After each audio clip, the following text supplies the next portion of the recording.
What's with that tattered, cheap thing? Poor people should just go home. Betty, with her wealth, seemed to think everything I wore looked shabby. She pinched the fabric of my dress as if handling something filthy. Then she took out a glass I'd given her as a keepsake and poured beer into it. If you don't want to go home, could you please change into something else? I'll pay for the damages. With that, Betty threw the beer she had poured right at me. A yellow splash danced in the air, drenching my dress. What are you doing? Why are you upset? It's just a cheap thing. It doesn't matter if it gets dirty. Come on, hurry up and buy some new clothes. $5,000 should be enough, right? Betty laughed loudly, seeming to enjoy herself. I couldn't stand it. This dress was practically a memento left by my late mother. To have it dirty just because it's cheap? You've done something terrible. Huh? I said I would pay for it. She didn't know yet what a mess she'd be in after this. My name is Karen. I'm a working housewife. I had a smooth married life with my husband, whom I'd met at college in my 20s. Life with him was always peaceful. A few years later, our son John was born, and I thought we would live happily ever after as a family of 3. But when John turned 4, my husband was found to have cancer. Pancreatic cancer. It was hard to detect until the symptoms appeared, and by the time we went to the hospital, it was already stage 4 terminal cancer. Despite the fight, my husband passed away a year later. The life I thought would continue had crumbled away so easily. I wondered if I could really raise a child on my own. But even without my husband, John grew up strong and healthy. Watching John always surrounded by friends and laughing brightly, I felt encouraged. I had to make this child happy. I was determined. When I grow up, I'm going to be a doctor. Oh, that's wonderful, John. You're smart and kind. You'll definitely be able to do it. If I become a doctor, I can help people suffering from illnesses like Dad, right? John said with a slightly lonely smile. I never imagined I'd listen to a child's dream with such a heavy heart. You can save them, definitely. In my heart, I told my husband how strong his son was growing up. Losing my husband wasn't just a painful event. Seeing John trying to live positively made me realize I had to live earnestly too. John grew up healthy, and after intense studying, he went on to medical school and became a doctor, truly. I'll never forget the thrill when he passed the national exam. John, now in his 40s, continues to work as an active doctor. 2 years ago, my son got married. I was worried that he might remain single forever because he was always busy working. But he finally found someone he wanted to share his life with, and I was overjoyed when he told me about his marriage. However, my relationship with Betty, John's wife, wasn't very good. Betty comes from a wealthy family. Her parents work in the city bank, and her grandfather is a bank president. A family of elites I'd never normally associate with. Betty met John at a party, and they married quickly after a year of dating. To be honest, I was worried because John, who was raised in a very ordinary family, might not match up socially. My son is a doctor and has savings, but I wasn't sure if he made enough to meet Betty's expectations. But I couldn't help but see myself and my husband in them. Family background has nothing to do with happiness. If they need each other, then I should support them, so I watched their marriage unfold. However, Betty started to show her true colors after getting married. Perhaps because she was raised in a wealthy family, she seemed to be very selfish, getting angry over everything that didn't go her way. She probably grew up in an environment where she was listened to about everything. Moreover, Betty had a fixation on draping herself in luxury brands from head to toe. To be honest, John and I didn't really see the appeal. Betty was free-spirited, in a bad way. She once even insisted John take a day off work to go shopping with her. My son was at his wit's end, but the values of a couple should be adjusted between them. I thought the best I could do was to watch over them without interfering too much. But after John's study abroad was decided, Betty's behavior escalated. It's only been 2 years since they married, and it must be hard for her to live without her husband. I tried to at least support her, visiting her home to check in. One day, I brought cookies over to Betty, and Betty laughed through her nose. "What's with these tasteless cookies? I'm not eating this," and tossed the cookies aside. "Betty, that's too much, even if you don't like them." "It's because your taste is outdated, right? I don't want to eat something so poor. Besides, Karen, everything about you is cheap, from your face to what you wear." Betty said that without a hint of regret, laughing. I was shocked. Having wanted to get along, I never imagined my son's wife would talk to me that way. Furthermore, the source of Betty's stress didn't seem to be John's study abroad. "I can't even go shopping without John. There's no one to carry my bags." It seems Betty treats John like a servant at home.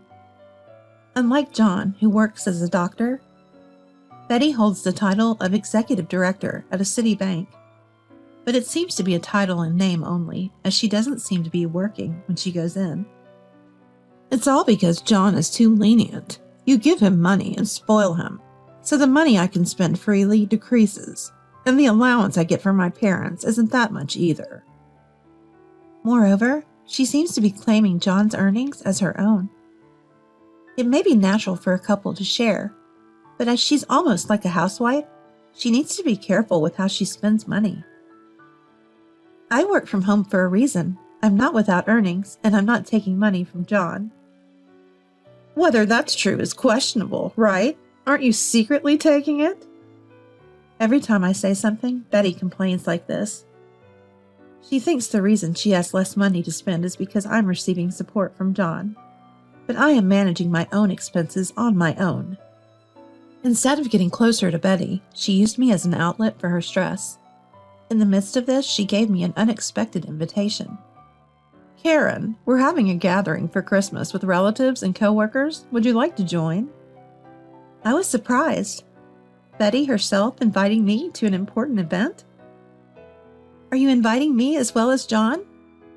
"Since it's a special party, make sure you dress appropriately, okay? If we have any shabby-looking relatives, it would be embarrassing for me."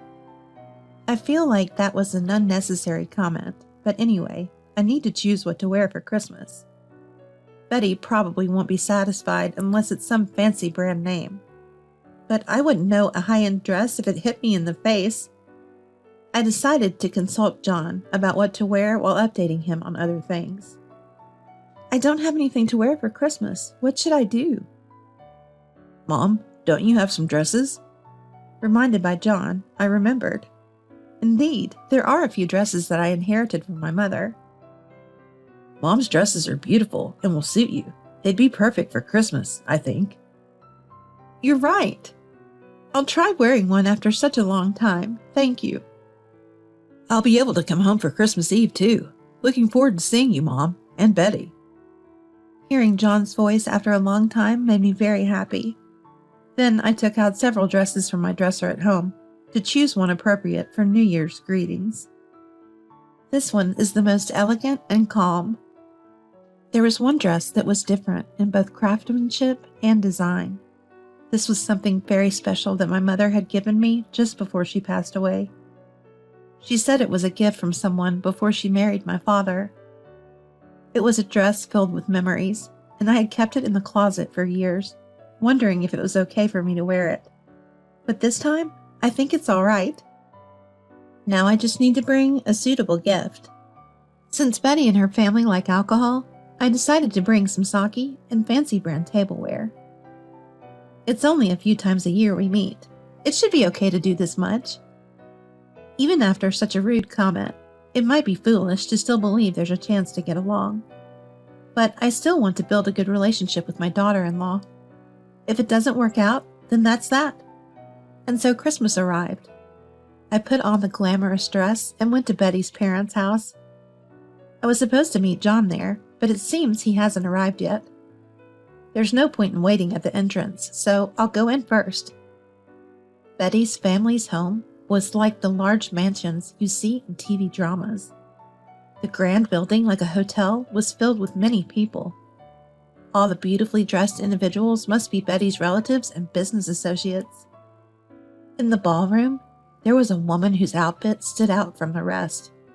It was Betty, wearing a pitch-black dress and jewel-encrusted accessories. It's not really suitable for Christmas, but it seems no one around her minds. She was talking with a few associates when she saw me. She approached with a puzzled look on her face. "Betty, Merry Christmas. This is a little souvenir." "Come here for a sec." Betty, without listening to my greeting, grabbed my arm and started walking. I couldn't keep up with what was happening. She took me to another room. We entered a quiet room. It was a very spacious room. Why has Betty brought me here? What's going on all of a sudden? "Didn't I tell you not to come dressed like that?"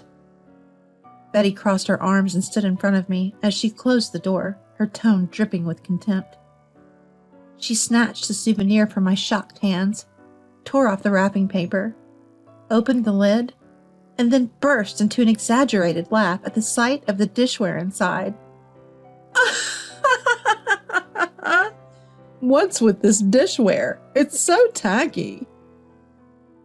"Betty, you like alcohol, right? It's a brand name at least." "Karen, you really have no taste, do you? This dishware, that dress? What's with that ragged, cheap thing?" To affluent Betty, it seemed everything I wore looked impoverished. She pinched my dress as if it was something filthy. She took the glass from the gift I brought and poured the beer she was holding into it. "If you don't want to go home, could you please come back in different clothes? I'll compensate you." Then Betty tossed the beer from the glass at me. "What are you doing?"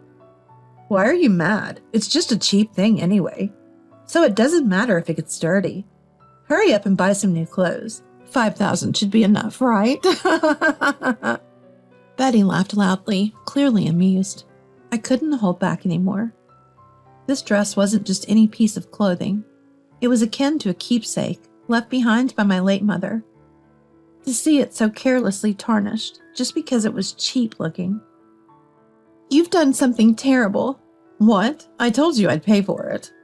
She was blissfully unaware of the storm that was about to hit her. What comes next is going to be a mess. This dress cost me $50,000, just so you know. "Excuse me? Planning on billing me with some inflated fairy tale?" Every stitch, every ornament, custom made by a high-end boutique. You like it, don't you? Or can't you tell the difference? I was surprisingly calm as I retorted. At first, Betty laughed off the $50,000 claim, but my firm stance eventually got to her. "That's a lie, right? This drab, poor-looking dress couldn't possibly." Shall I bring the designer label from home for you? The truth is, the dress was a luxury item. That's why I felt guilty receiving it from my mother, and it took courage to wear it. Unbeknownst to them, they not only scorned it, but dared to tarnish it. You're picky about luxury and brands, but lack the eye for it. "I'm not familiar with dresses." And that matters how. But it's all right. You'll compensate me, right? The exact same item for the same price? That's what you said, wasn't it? A smile spread across my face, and Betty's complexion went pale. Simultaneously, the room's door swung open. "Hey, isn't that Betty? What are you doing in here? Everyone's been looking for you." The man who appeared was about my age, and I recognized his face and appearance. Hearing her name, Betty ran to him relieved. "Gramps, what are you doing here?" "Well, couldn't spot you, so I was searching. What's going on?" The man was smiling kindly, yet there was an unmistakable authority about him. Betty felt it too. Her reply was vague. "Well, what I was doing, The glass in Betty's hand and my damp attire told a tale. That was easy to guess. The gentleman pulled out a handkerchief from his pocket and gently patted my wet dress dry.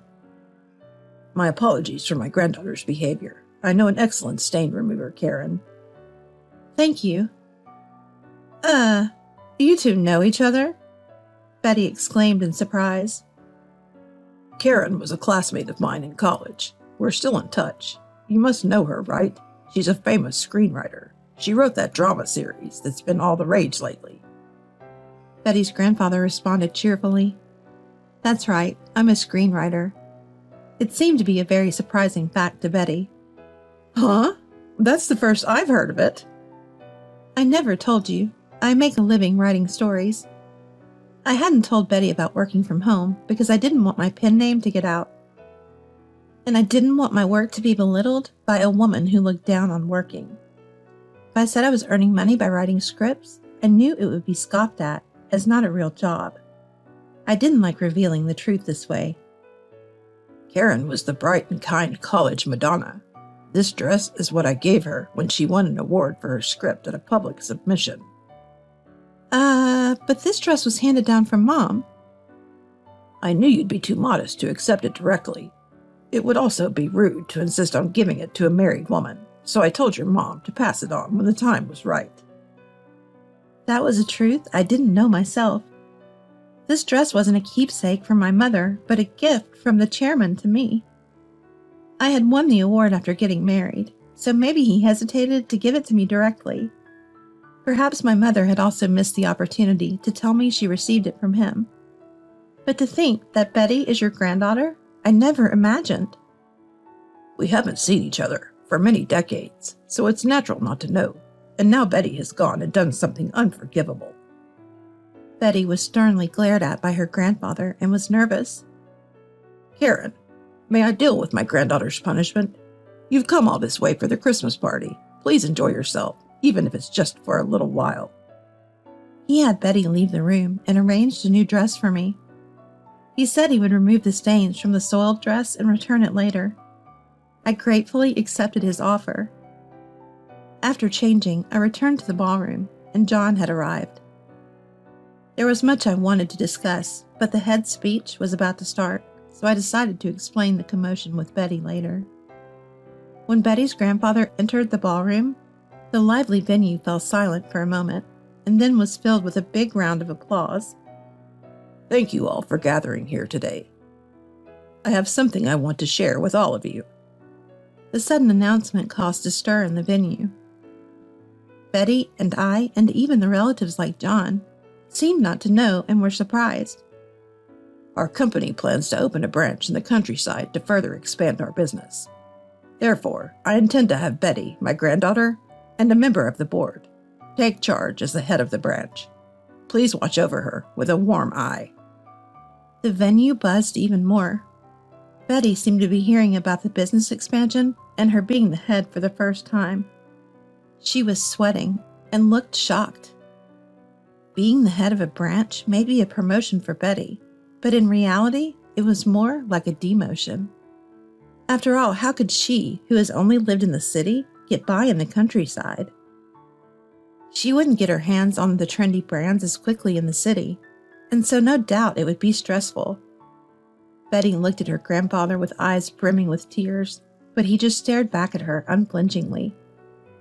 She could feel the unspoken pressure from him to get serious about your age and work hard to hone your management skills in the countryside. The atmosphere of the celebration was entirely joyful, yet Betty seemed so shaken she could hardly stand. Since that day, Betty has been rapidly assigned to work in a regional office without a moment to rest. I was apologized to multiple times about the stained dress, but even if it was family, rude behavior needs to be met with a firm response. In the end, at her grandfather's insistence, Betty agreed to compensate for it. Karen, I'm truly sorry about what happened. I'll make sure Betty learns her lesson from this. No, it's fine. Just standing up for me was enough. Betty's behavior has been a problem for a while. Her extravagant spending and that attitude have been a headache even for us. This might be a good chance to knock some sense into her. Betty's grandfather said this with a chuckle. Betty is now working hard locally as the head of a regional branch, learning the ropes of management. Chased by unfamiliar tasks and overwhelmed with busyness, she has no time to splurge on designer brands or play around. a punishment that seems immense for someone who lived for luxury. There's another pitiful thing. John returned to California after finishing his studies abroad. But John was set to return to a university hospital in New York, so he and Betty just missed each other. Once again, they started a life apart. However, since that incident, John's heart has been drifting away from Betty. I knew Betty was naive, but I never thought she was that kind of person. Depending on what she does next, I'm even considering divorce. John seems to be considering a divorce depending on Betty's behavior going forward. Despite their vows to spend a lifetime together, it's Betty who has led to their marriage crumbling. Her unpleasant nature is unlikely to be wiped away just by working at the branch office, so a divorce seems inevitable. But it's John's life, and it's up to him to decide. I received heartening words from Betty's grandfather, saying that even if we're no longer family, I should not hesitate to ask for help if needed. It's surprising how much a classmate I met by chance has helped. Maybe it was the stress that brought us together. Since then, I've been living a peaceful, everyday life. Other than occasionally checking on John, I'm dedicated to writing scripts. Betty's grandfather has been a fan since my early days and is eagerly waiting for my next script. He suggested I incorporate this incident into my new work, but I politely declined because it doesn't suit my style. To be honest, I don't want to remember Betty's image, even in a fictional world.